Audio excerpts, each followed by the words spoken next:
What happens when the thrill of a lifetime turns into a nightmare within seconds? At Fun Spot America in Kissimmee, Florida, a park famed for its exhilarating rides and sky-high adventures, March 25, 2021, was supposed to be a day of fun and excitement for all. Instead, it became a day of horror for two young girls. They boarded the Old Town Slingshot ride, were catapulted into the air, and then heard the haunting sound of a cable snapping. Suddenly, they found themselves suspended 40 feet above the ground. What lapse in safety protocol led to this near tragedy? How could the operators of the ride let this happen? This is the story of two girls who will forever remain traumatized after being left dangling in the air on the Old Town Slingshot ride, a horror no thrill seeker could ever anticipate. The atmosphere at Fun Spot America in Kissimmee, Florida, was buzzing with the kind of joy you only find at an amusement park. The weather was near perfect, dry and pleasant. Children squealed in delight as they zipped around on mini go-karts, and the whole area had that special brand of magic that only came with a day of expected fun. Located next to the lively Old Town entertainment and shopping complex, Fun Spot America has been a staple for thrill seekers since its early days. Originally opening as Fun and Wheels back in 1988, it had undergone transformations and name changes before becoming the Fun Spot we know today. Its famed multi-level go-kart tracks were a can't-miss experience, and the Rockstar Coaster promised a rock and roll journey for the young and young at heart. A blend of modern thrills and nostalgic games, it's not hard to see why this park attracts so many visitors year-round. You see, this place isn't just another run-of-the-mill amusement park. It's a loop of pure excitement built around a lagoon. If you're feeling brave, you can even challenge yourself to the world's tallest sky coaster. It's a mix of good old-fashioned carnival vibes with cutting-edge rides that make you question the laws of physics. And for those looking for something a bit more grounded, the east side of the loop features slick tracks that offer a different kind of race against time. For the young ones, or for those young at heart, the northeast end of the loop has a dedicated kiddie area and an arcade chock full of games. Fun Spot America is like a little universe where fun is the only rule, and everyone comes to play. But the crown jewel for many, especially that day, was the Old Town Slingshot. In an amusement park filled with high-flying adventures and ground-skimming escapades, this particular ride seemed to promise the most extreme of thrills. Since its introduction in April 2001, the Slingshot has been the epitome of sky-high excitement at Fun Spot America, Kissimmee. With its motto, "Get in, sit back, stop talking, and hold on," this towering 240-foot machine had captured imaginations and tested courage for years. The Slingshot was an engineering marvel, powered by a spring propulsion unit comprised of 720 carefully engineered springs. It flung riders skyward at speeds exceeding 100 miles per hour. Its metal towers were equipped with two elastic cables attached to a pod, which seated two people. While the older bungee-based models used to work with two elastic cords, the newer Slingshot featured thicker, redundant cables to provide a failsafe, offering an additional layer of security against the unimaginable cable failure. The ride was a testament to the evolution of thrill rides in terms of safety. It has come a long way since the first Slingshot ride was invented in 1978. Initial designs used just two elastic cords that were always at risk of snapping. Over the years, due to several unfortunate incidents, ride designers had continually improved the ride mechanics for better safety features. Modern iterations of the Slingshot ride now have more robust, steel cables instead of elastic ropes. In addition, the Slingshot experience now includes a shoulder restraint and a belt that attaches between the rider's legs, ensuring a snug fit and thereby limiting the possibility of a catastrophic failure. Riders with neck braces, neck injuries, or full-sized casts are strictly prohibited from embarking on this ride, emphasizing safety considerations. The experience itself was an intense but brief affair. Once riders were securely harnessed in the little capsule, the tension would begin to build, quite literally, as the springs were loaded. Then, at the count of 3, they'd be launched straight up into the sky, almost as if touched by some divine force. At the apex, A moment of utter weightlessness would greet the riders before gravity reclaimed them in a rapid descent. The ride was both a dream and a momentary escape from reality, offering a tantalizing mixture of fear and exhilaration that few could resist. This awe-inspiring innovation didn't require a sprawling footprint either. Its tower designs took up just a few square meters, making it an ideal addition to venues with limited space. It became a spectacle not just to experience but to witness, a vivid display of humanity's enduring battle with gravity and our innate desire to push boundaries. So, whether you were a seasoned thrill-seeker or an intrigued first-timer pondering the challenge, the Old Town Slingshot was not just a ride, it was an event, a bucket list item, a story waiting to be told. It inculcated the very essence of Fun Spot America's universe of joy, high-flying, daring, but most importantly, designed with utmost care for human safety. It was, in every sense, the ultimate thrill ride. On that fateful day, the park was buzzing with people wisely seizing the day. Among them were two teenage girls, close friends who had begged their parents for this outing for weeks.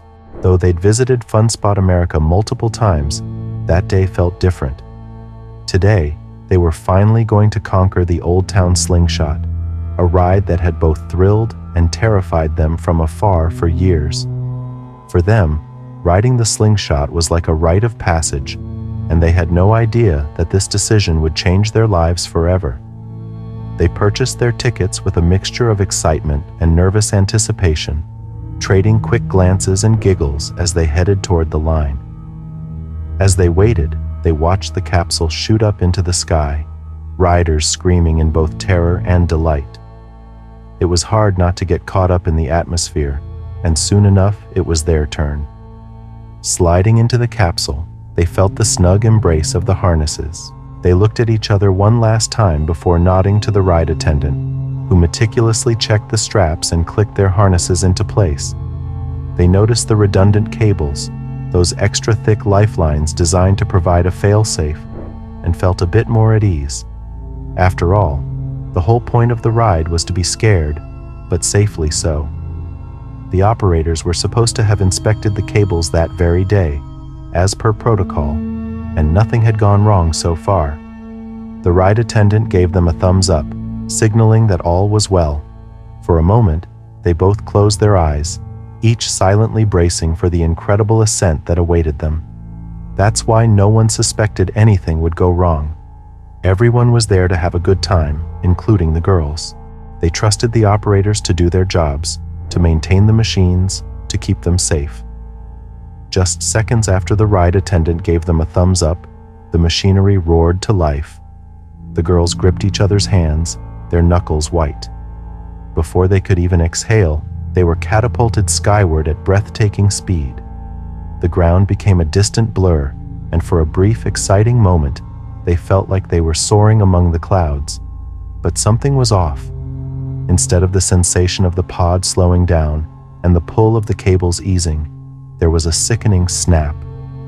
The girls felt their stomachs drop in a way that had nothing to do with the ride's thrill.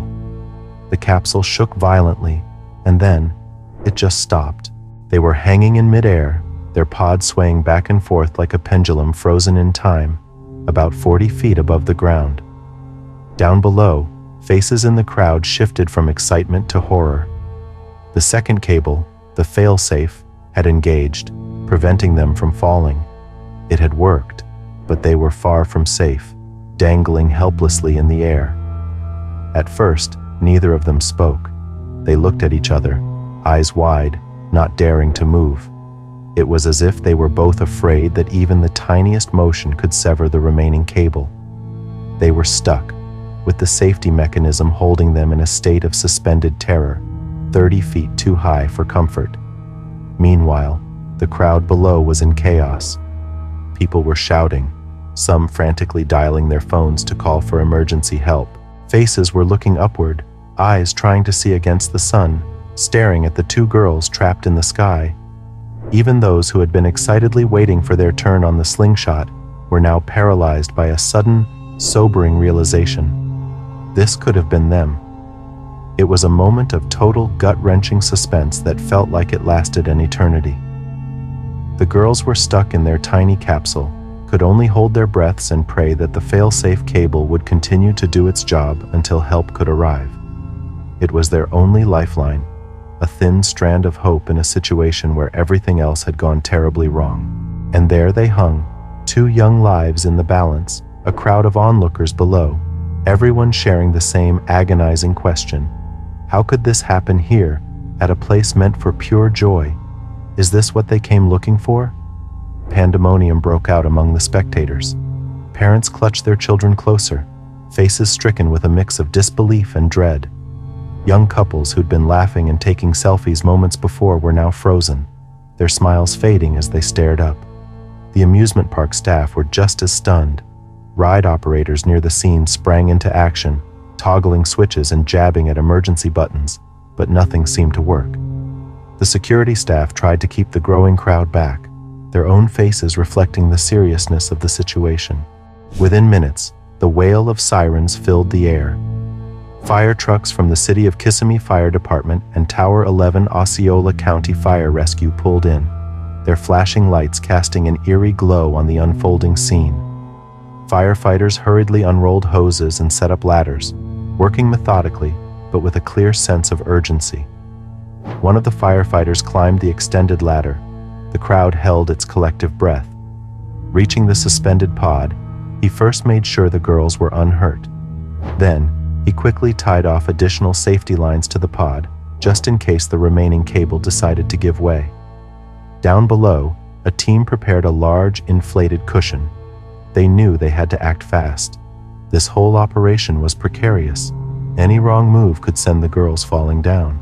Once everything was secure, the firefighter signaled down, and slowly, the pod was lowered.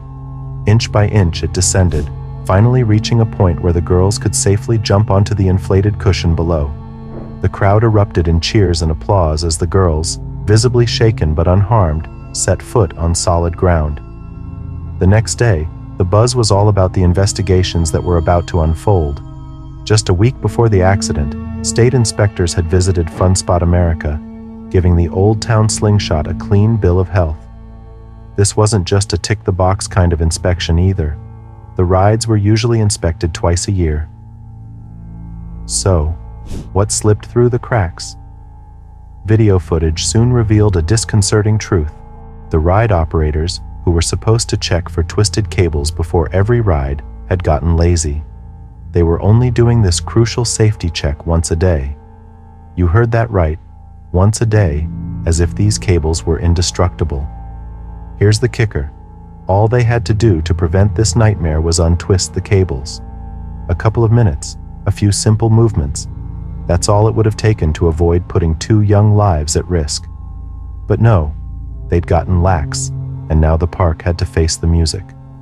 Thanks in part to the courageous firefighters and the ride's fail-safes, the operators were under the lens for their shoddy work ethic. So, where were the state inspections in all of this, you ask? Great question. It turns out that while state inspections were performed routinely, they didn't dig deep enough. These checks seemed thorough on paper, but failed to capture the day-to-day realities, like whether ride operators were actually doing their jobs properly. You'd think the folks operating these thrill machines would take their responsibilities seriously, right? I mean, their motto is, get in, sit back, stop talking, and hold on, for crying out loud.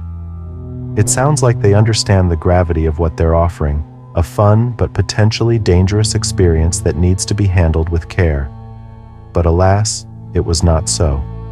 The immediate fallout was as you'd expect: rigorous retraining sessions, tighter checks, and of course, a lot of finger-pointing. New protocols were put in place, promising nothing short of military precision in future operations. And let's not forget about a solid PR campaign aimed to restore the park's tarnished reputation. After all, they had been promising an incredibly exhilarating experience since April 2001. Now they had to prove they could offer that thrill safely. The saving grace in all of this? The Slingshot's design had redundant safety measures. Even when the main cable snapped, the backup held strong, preventing what could have been a horrible tragedy.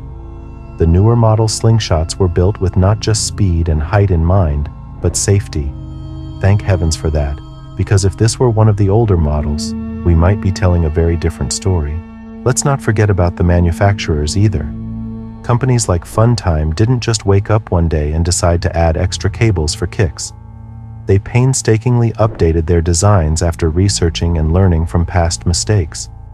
The older you get, the wiser you become, right? Well, that's certainly true for amusement rides too. They've come a long way since their rubber band-to-paper ancestors. So, what happened to those two teenage girls who became the unwitting subjects of this harrowing tale? Well, you'll be relieved to know that physically they're okay. That's right, no broken bones, no serious injuries. They refused medical attention on the scene, though the paramedics did their due diligence to check them out. But don't let that fool you. These young ladies were deeply shaken, and can you blame them? One moment they're in the air, pumped full of adrenaline, and the next, they're hanging mid-air, unsure if they'll see the ground below them in the way they'd want to. Feet first, not head first. Both girls returned home that night, refusing to talk much about what had happened. It's like they wanted to shut out the reality of dangling 30 to 40 feet in the air, held only by a backup cable. It's not something you can just shrug off and go about your day as if you just tripped over a crack in the sidewalk. No, it was a life-altering experience, and they're still processing it. As for legal action, this might surprise you. They didn't file any lawsuits. Whether it was the shock of the event, a desire to put the whole thing behind them, or perhaps the gratitude that the fail-safes had worked, keeping them from plummeting to the ground, we can't say for sure. But for whatever reason, they chose not to take the park to court. It might also have been influenced by the immediate and intense scrutiny that fell upon the park operators, leading to a rapid overhaul in safety procedures. Yet, no matter how you slice it, those young ladies left the park that day with something more than they'd bargained for. They went looking for a thrill and got a lesson in vulnerability. After a thorough investigation, there were some significant changes in the protocols. Daily checks weren't enough. Now, the cables are inspected before every single launch, no exceptions.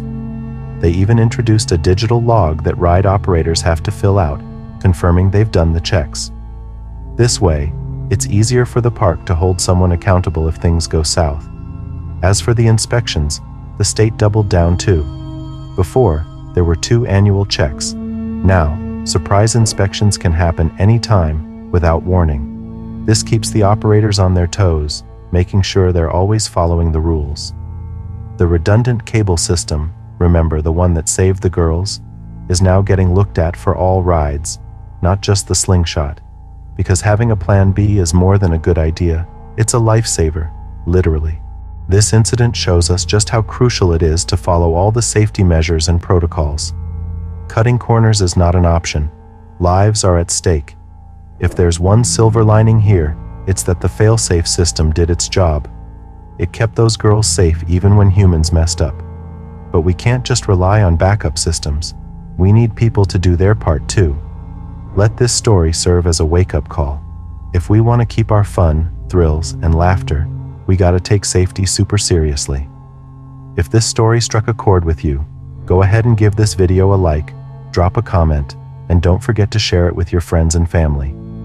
Let's make sure everyone knows how important ride safety is. Stay tuned for more eye-opening content.